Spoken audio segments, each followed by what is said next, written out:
USA versus Netherlands on Saturday. Coverage starting at 6 a.m. Pacific Standard Time, along with the game really starting at 7 a.m. Pacific Standard Time or at 10 a.m. Eastern Time. So getting into it, but first I want to give honorable mentions to Mexico and Canada, who are no longer in this tournament, but they put up good performances and a fight. Costa Rica's still in it, and so we'll see. Hopefully we could get more CONCACAF teams consistently into the round of 16 and further on. So best of luck, Costa Rica. Now, what I will cover with this US versus Netherlands game, how Netherlands got to where they are right now, then key players that the Netherlands have, and then how I think the US will line up as far as shape in the attack and defensively, key battles along with like potential key opportunities, and then my ultimate match prediction. So, Netherlands, how they got to where they are. So I'm gonna read out my paper. That's why I'm looking down so much, is to keep myself in line. But they won against Senegal 2-0 opening match, and Gakpo got the goal along with an assist from Frankie de Jong, and then Davy Claesine. I don't know how to say his name for sure. I might butcher it, so I apologize. And tell me if you notice any little themes in these score lines or assists. And then 1-1 versus Ecuador, Cody Gakpo and Claesine got the assist. Now, Qatar versus Netherlands, 2-0, Netherlands won. So they lost no games, they tied one and got wins. So a total of 7 points altogether. But then in that Qatar game, Frankie de Jong scored, Cody Gakpo got the goal, and Claesine, man, I'm really Davi, I got the assist. It's those three players. I feel like Memphis Depay has been really just hasn't really been there, and I think that's actually a good thing for the US going into the game. So key players, and just to be upfront, I'm not going to touch on all of them because there's a lot of key players, and I'll have a list right here in front of me, showing all the players and all the teams that they play for, because they play for some pretty higher leagues, and that's why Netherlands are further to go pretty far in this tournament, is what a lot of people are projecting. So key players in defense, they have Virgil van Dijk, they have Nathan Ake. Both of those players play in the Prem, high level, high teams with Man City and Liverpool.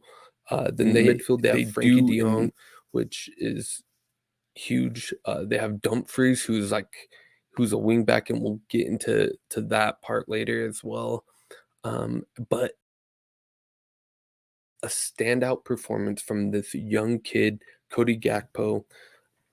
Uh, man, like I could spend a while on him. He's been just like honestly a master class player.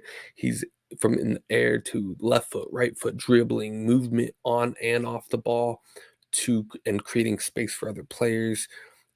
So if you're like, man, I don't know like any of these players, that's totally fine. But you're here, you're wanting to support the US, you can watch him and be like, man, that's that young kid I can like enjoy watching even after the World Cup.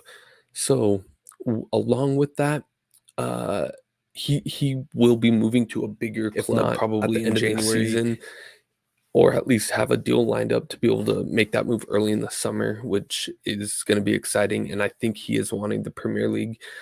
Rumors, I believe, are Manchester United are going to sign him. So best of luck to you, Manchester United. You need it. 5 in the back, 2 or 3 midfield, and 2 up front.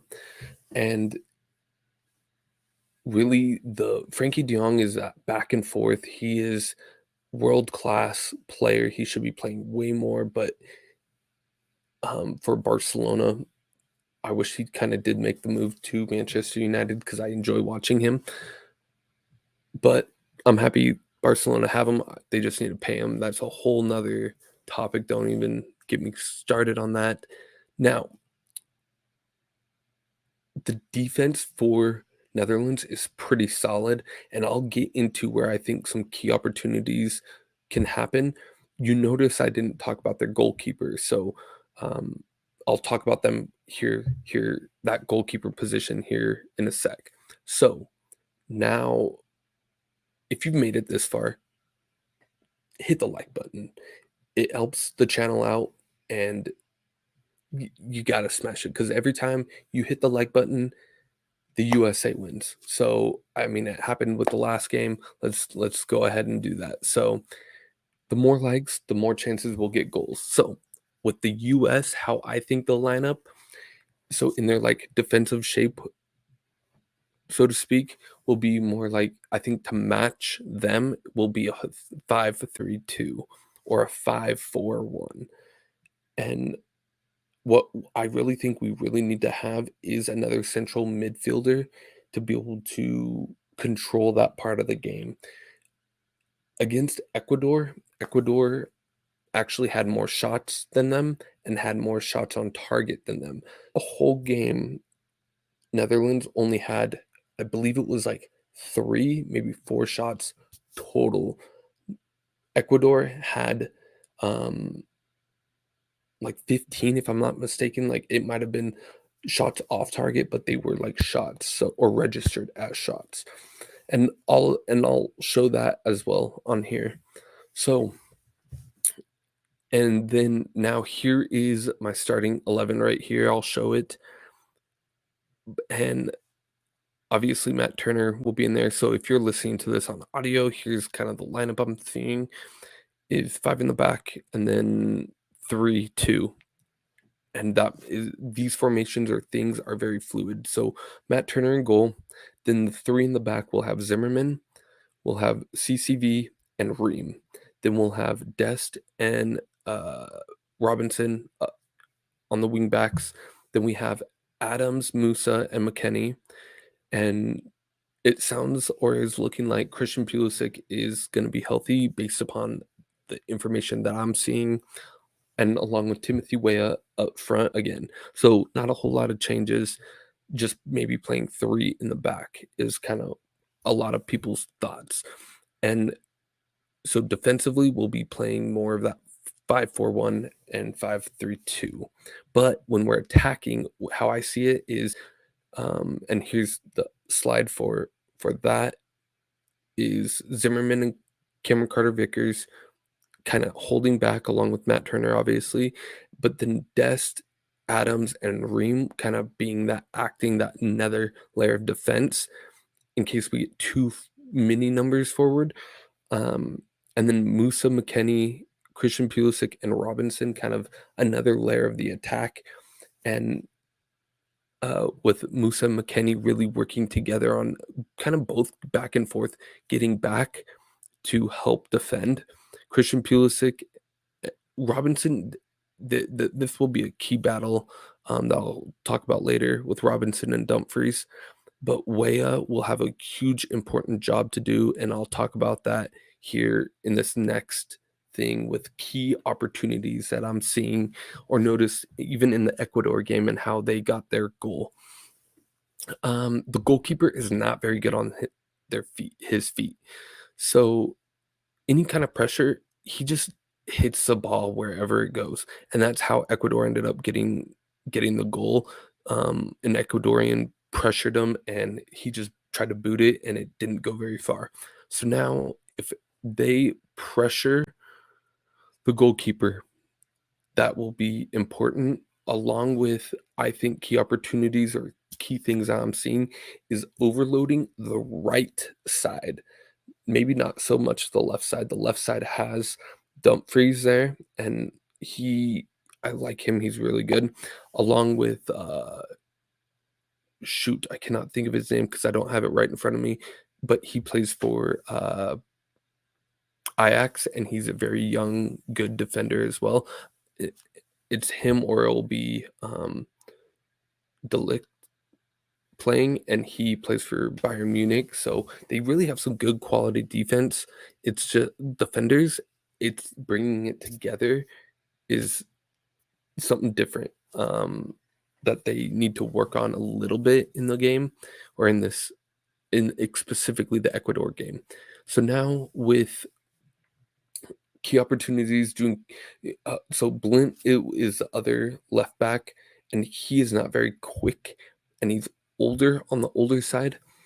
Um, and that will be huge with Dest, and then hopefully like Wea kind of drifts out to the right side to be able to really just beat him one on one. And I know I talked about that on the last video of Wea's decisions going 1v1. So if you haven't checked out that video of the game versus Iran, feel free to check it out. Link will be down in the description. Then another thing is a mid block, not a not too high, but not too far back where we're just absorbing constant pressure. So the teams that were playing back were teams like Qatar and Senegal, mostly Qatar, and they just got destroyed.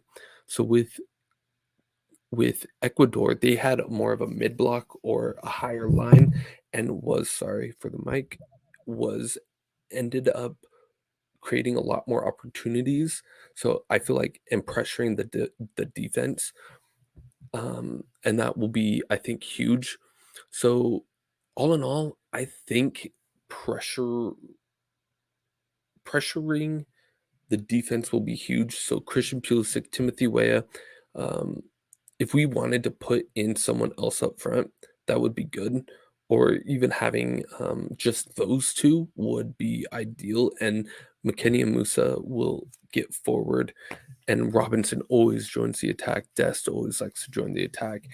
Um, Leaving the 3 or 4 in the back is fine. I think we need to keep numbers back there. Gakpo is really, really world class play of a player. So my final prediction is 2-1 USA, and I just think we'll be able to capitalize on that as long as Greg and his team and coaching staff do their homework. From what I noticed in just the Ecuador game, there's other games that I did watch, but I wasn't like taking notes on how they could get beat. And it totally depends on the lineup also, for Netherlands, and even what they see against us. So I know that we have some young, energetic players that can come through, and so I believe that we will win. Really, so 2-1 US. If not, I'm thinking it'll be 1-1. I think both teams will score. I think Timothy Weah will get a goal, or it'll be Weston McKennie from a set piece. And then I don't want to say it, but Gakpo will probably more than likely score. He has a great trend. He has great players around him that can feed him the ball, a through ball or over the top or cross from Dumfries, like whatever.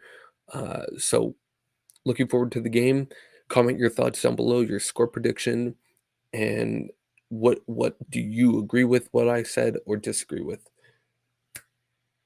In between now and the next video, and I'll do a post-match review, stay classy.